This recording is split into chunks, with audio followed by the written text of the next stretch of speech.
Pakistan world cup নিয়েছে, টি-20 world কাপও নিয়েছে, কিন্তু চ্যাম্পিয়ন্স ট্রফি কি নিয়েছে? এটা কি আপনারা জানেন?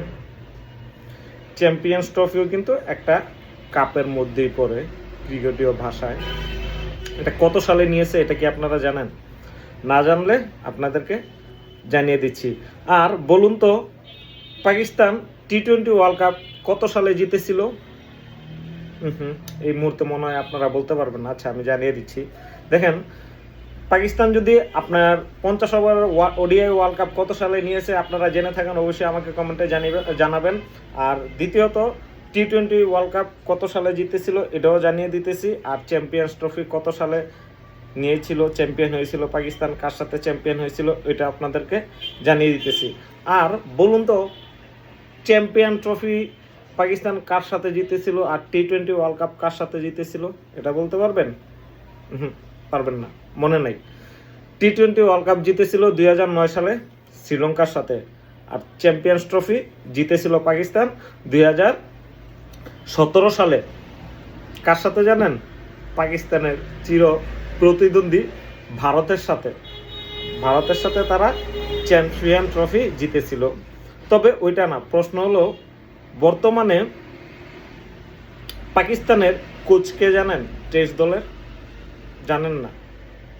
বর্তমানে পাকিস্তানের টেস্ট দলের কোচ হচ্ছে সরফরাজ। গিলস্পিকে বাদ দিয়ে তারা সরফরাজকে টেস্ট দলের কোচ বানিয়ে বাংলাদেশের সাথে টেস্ট সিরিজ খেলতে পাঠাইতেছে। আপনার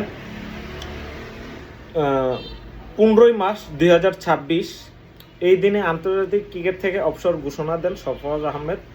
18 এপ্রিল 2026 তাকে বাংলাদেশ সিরিজের জন্য টেস্ট দলের কোচের দায়িত্বে পাকিস্তান ক্রিকেট বোর্ড ঘোষণা করে। খেলা থেকে অবসরের 1 মাস 3 দিন পর টেস্ট দলের কোচ। কেউ কেউ অবাক হতে পারেন। তাদের জন্য জানিয়ে রাখা, অবসরের আগে থেকেই পাকিস্তান দলের সঙ্গে যুক্ত ছিলেন সরফরাজ, এমনকি কাজ করেছেন পাকিস্তান দলের নির্বাচক হিসেবেও।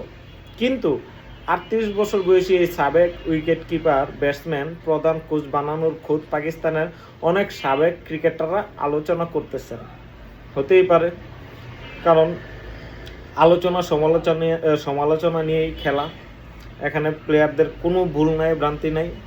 এখন বোর্ড যদি আপনার দেয় দায়িত্ব, তাহলে কি করার আছে? কিছুই করার নাই। তবে